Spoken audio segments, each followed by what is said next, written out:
E o pau está quebrando na extrema-direita, viu, pessoal? Flávio Bolsonaro agora é quem foi para cima de Michele Bolsonaro após a Michele passar por cima de uma das ordens de Jair Bolsonaro, que era apoiar Ciro Gomes para o Senado. Michele fez um discurso, pessoal, detonando a postura de André Fernandes e de outros bolsonaristas que se aliaram a Ciro Gomes por pedido de Jair Bolsonaro. Tudo isso sem consultar ninguém do PL, e isso deixou o filho de Jair Bolsonaro extremamente irritado, que veio a público detonar Michele Bolsonaro e a chamar de autoritária após a crítica dela à aliança com Ciro Gomes. Flávio Bolsonaro deixou claro que Michele Bolsonaro atropelou Bolsonaro nessa aliança ao fazer a crítica em público, desautorizando um movimento determinado pelo próprio ex-presidente da República.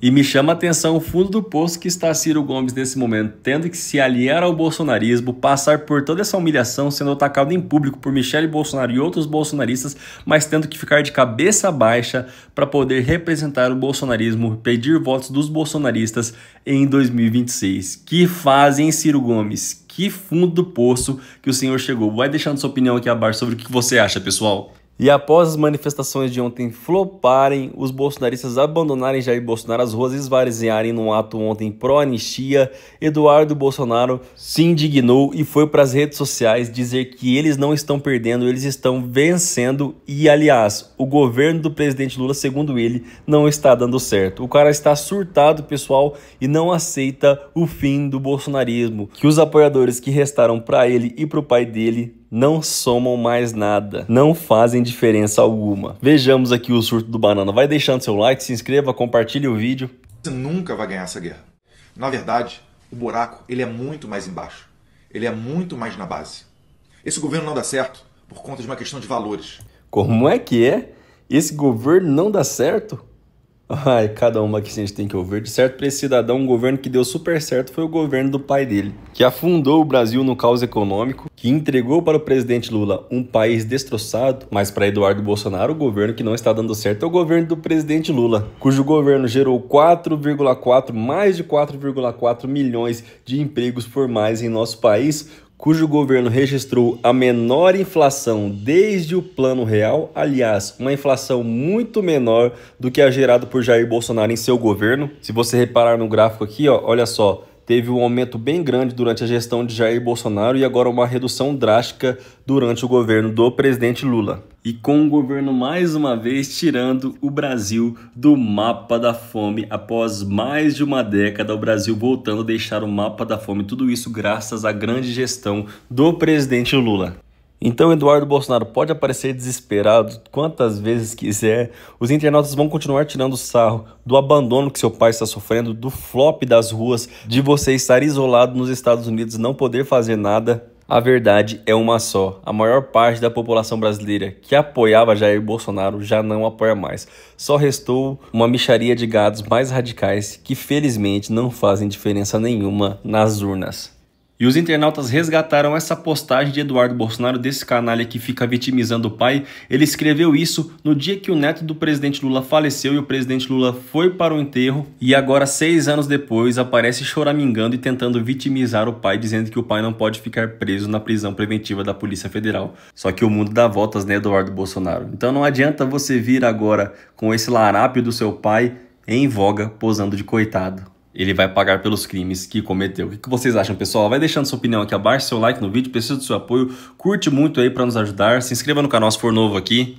E a Globo News trouxe uma análise perfeita por parte da Andréa Sadi, mostrando o plano do Congresso, a birrinha do Congresso com o governo do presidente Lula. Olha só a análise perfeita que ela fez. O que o Congresso está fazendo, Valdo, não sei se você concorda, mas eu, observando desde de segunda-feira, com todas essas entrevistas, é usar uma tática de criança, né? Infantil mesmo, de chamar a atenção, mas brincando com um problema de gente grande. O que é isso? São algumas chantagens que estão sendo feitas e nós não sabemos exatamente qual é a agenda, qual que é o pleito, porque do que a gente está tratando? Obviamente o Congresso tem todo o direito, e eu sou uma defensora aqui desde sempre, legítimo para defender e fazer o que quiser, foi eleito democraticamente. Agora, você ficar barrando projeto, nomeação, sem dizer por quê, me parece que tem uma agenda oculta que ainda realmente não sabemos do que se trata. Criança brincando com fogo, né? Exato. Acaba botando fogo no país. O governo fez a indicação de Jorge Messias, advogado-geral da União, para o Supremo, para a vaga do ministro Luiz Roberto Barroso. Ele precisa passar por uma sabatina, é o rito, né? Trâmite regimental, numa sabatina da CCJ, a Comissão de Constituição. O nome dele ainda precisa ser aprovado pelo plenário do Senado Federal. Só que o Alcolumbre não está dando nos bastidores nenhum tipo de garantia ao governo de que eles têm os votos, o governo tem os votos para aprovar o nome do Messias. O Messias está fazendo beijamão, que é normal, todos os candidatos ao Supremo fazem isso, a gente viu isso muito. Tem ido ao Senado todos os dias. Na segunda-feira, o líder do governo no Senado, o senador Jacques Wagner, veio aqui no Estúdio I falar sobre esse tema, dizendo que gosta de trabalhar com paz, nos bastidores, vamos ver. E na visão dele, a sabatina só iria ocorrer em 2026. Horas depois, o Alcolumbre definiu a data do dia 10 de dezembro para essa sabatina. O Jorge Messias, ontem a gente até recebeu aqui o ministro Haddad, ele falando que a prerrogativa do presidente... Sim, o governo está falando óbvio. E eu lembrei da entrevista do Jacques Wagner na segunda-feira, quando ele disse assim, até quando o presidente Bolsonaro indicou o André Mendonça e o ministro Cássio, isso é um direito do executivo, do presidente da República. Então, não teve nenhum tipo de trabalho contrário às indicações do ministro André Mendonça, tampouco do ministro Cássio Nunes Marques, por parte da oposição. Eu não me lembro, eu sou repórter de política, não me lembro de ouvir isso nos bastidores. Mas sim, isso que você acabou de apontar, Merval, Davi Alcolumbre segurando essa indicação do André Mendonça ali por 5 meses. Não me parece que seja saudável no parlamento você fazer uma discussão ou deixar claro uma oposição sem que haja nenhum questionamento sobre o mérito da escolha. Ninguém está falando, a gente não ouviu até agora, ninguém se levantar entre os senadores da parte da presidência da casa ou de outros dizendo assim, não acreditamos que o Messias tenha as qualidades suficientes para ser notório saber jurídico adequado para ser um ministro supremo. Não há nada disso. Há apenas, aparentemente, uma questão de quase que uma birra. Deixar claro que essa oposição, ela existe porque o presidente não atendeu aquilo que se esperava lá no Senado. É ruim que a gente esteja discutindo a discussão em cima de uma queda de braço, aparentemente motivada por quase que birra, né? Uma chateação. Faltou um telefonema, faltou um aviso sobre uma escolha para o Supremo e o que está em jogo? Coisas muito importantes para a população toda, né? E é claro que o Congresso tem toda a legitimidade de assumir o seu papel e, se for o caso, derrubar vetos presidenciais.